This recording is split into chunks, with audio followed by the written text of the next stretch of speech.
साबिक वजीर आजम इमरान खान का 30 दिसंबर को अडियाला जेल से कौम के नाम पैगाम। मुझे अल्लाह पर पूरा यकीन है कि 2025 इस कौम के लिए हकीकी आज़ादी का साल होगा। रजीम चेंज के बाद मुल्क की मईशत तबाह होकर रह गई है, कारोबार बंद हो रहे हैं और नया सरमाया आने के बजाय सनतकार अपनी इन्वेस्टमेंट निकाल रहे हैं। माशी तरक्की के लिए सरमायाकारी की जरूरत होती है। मईशत की इस बदहाली की 4 बुनियादी वजूहात हैं। नंबर 1, मुल्क में कानून की हुक्मरानी यानी रूल ऑफ लॉ का खात्मा। मिलिट्री कोर्ट से सिविलियंस और सियासी कैदियों को सजाएं दिलवाकर सुप्रीम कोर्ट के आईनी बेंच ने अपना मुंह काला किया है। मिलिट्री कोर्ट्स और आईनी बेंच बनाकर मुल्क से रूल ऑफ लॉ का खात्मा कर दिया गया है। इससे हमारा GSP+ स्टेटस भी खतरे में पड़ गया है। मिलिट्री कोर्ट्स की सजाओं के बाद पाकिस्तान में कानून की हुक्मरानी का मुकम्मल तौर पर खात्मा हो चुका है और अब बैरूनी सरमायाकारी एक ख्वाब है, क्योंकि जिस मुल्क में कानून की हुक्मरानी का जनाजा उठाया जा चुका हो वहां कोई सरमायाकारी करने को तैयार नहीं होता।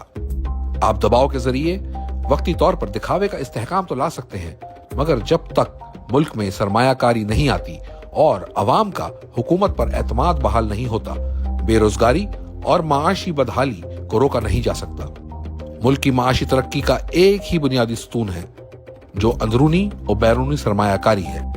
नंबर 2, इंटरनेट की बंदिश। तहरीक इंसाफ को क्रश करने की कोशिश करते हुए मुल्क की IT की मईशत को बुरी तरह मुतासिर कर दिया गया है। मुस्तकबिल IT का है, लेकिन आजादी इजहार राय से खौफजदा हुकूमत ने इंटरनेट में खलल पैदा करके नौजवानों के रोजगार कमाने का सबसे बड़ा जरिया मुतासिर कर दिया है और हम आलमी मार्केट में मुकाबले के काबिल नहीं रहे। वो सारे कारोबार जो इंटरनेट से मुंसलिक हैं, इन्हें तबाह किया जा रहा है। नंबर 3, सियासी अदम इस्तेहकाम। एजेंसियों की सियासी मामलात में मदाखलत से मुल्क में शदीद सियासी अदम इस्तेहकाम है। सियासी इस्तेहकाम के बगैर मुआशी इस्तेहकाम का ख्वाब कभी शर्मिंदा ताबीर नहीं हो सकता। फ्रॉड इलेक्शन और झूठ फरेब पर खड़े जाली निजाम के होते हुए सियासी और मुआशी इस्तेहकाम नामुमकिन है। नंबर 4, दहशत गर्दी। खैबर पख्तूनख्वा और बलोचिस्तान में एक मरतबा फिर दहशत गर्दी में बेपनाह इजाफे की वजह से मईशत की बहाली मुमकिन नहीं है। मैं 20 साल से कह रहा हूं कि मिलिट्री ऑपरेशन मसाइल का हल नहीं।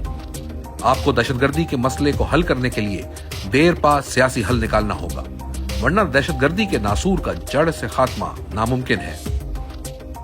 मुझे अफसोस है कि DG ISPR ने अपनी प्रेस कॉन्फ्रेंस में धड़ल्ले से झूठ बोला है। कलअदम TTP के लोगों की दोबारा आबादकारी की तजवीज खुद जनरल बाजवा ने तहरीक इंसाफ दौर में काबीना के सामने पेश की थी, जिस पर मुराद सईद, नूरुल हक कादरी और कबायली इलाकों और मालाकंड से ताल्लुक रखने वाले अरकान असेंबली ने इसकी शदीद मुखालफत की थी। हमने इस वक्त भी कहा था कि मकामी आबादी को एतमाद में लिए बगैर उठाए जाने वाला कोई भी कदम देरपा हल की तरफ नहीं ले जाएगा। काबीना के बाद इस वक्त की अपोजिशन को भी फौज और सिक्योरिटी एजेंसियों की तरफ से ब्रीफिंग दी गई थी। हमारी हुकूमत के खात्मे के बाद PDM हुकूमत को ब्रीफ किया गया था। अक्टूबर 2021 में जनरल फैज का तबादला हो गया और इसके बाद कभी ये मामला हमारे सामने नहीं उठाया गया, ना इस पर हमारे दौर में अमल हुआ। अगर आबादकारी से ही दहशतगर्दी में इजाफा हुआ है तो मगरबी बॉर्डर के पार बमबारी क्यों की जा रही है? बलूचिस्तान में दहशतगर्दी में मुसलसल इजाफे की वजह से हालात काबू से बाहर हैं। इसका जिम्मेदार कौन है? कुएं से पानी निकालते रहने से कोई फायदा नहीं होगा। मुस्तकिल हल के लिए अपनी कोताहियों और नाकाम पॉलिसियों का न सिर्फ एतराफ करना होगा बल्कि तसीह भी करना होगी। ISPR को जवाब तो मिलिट्री कोर्ट्स पर भी देना चाहिए। कौन सा कानून आपको जज, ज्यूरी और खुद ही जल्लाद बनने की इजाजत देता है? मिलिट्री कोर्ट्स के ट्रायल शफाफियत पर मबनी नहीं होते। हमारे 2 मुतालबात बिल्कुल जायज और फौरी अमल दरामद के लिए हैं। 26वीं आईनी तरमीम को हमने इसलिए फौरी मुतालबात का हिस्सा नहीं बनाया क्योंकि वो तवील काम है। हुकूमत अगर मुज़ाकरात के हवाले से संजीदा इक़दामात नहीं लेती तो हमारी तरसीलात ज़र के बायकाट की मुहिम पूरे जोर से जारी रहेगी। नवाज शरीफ अब सिर्फ सियासत का 12वां खिलाड़ी है। 9 मई एक प्री प्लान ऑपरेशन था जिसकी वजह से तमाम मकामात की CCTV फुटेज जानबूझकर गायब की गई। मुझे 9 मई को कॉलर से पकड़कर डंडे मारकर और घसीटकर इस्लामाबाद हाईकोर्ट से अगवा ही इसलिए किया गया था کہ عوام رد عمل دیں۔ اس دن بھی ہمارے 25 لوگ شہید، سینکڑوں زخمی اور 4 لوگوں کو اپاہج کیا گیا۔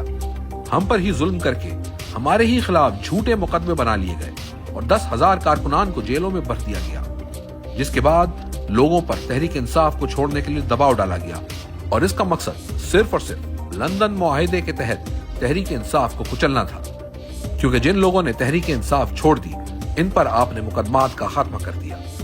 اس لیے اس واقعے پر شفاف اور آزاد جوڈیشل کمیشن کا قیام بہت اہم ہے۔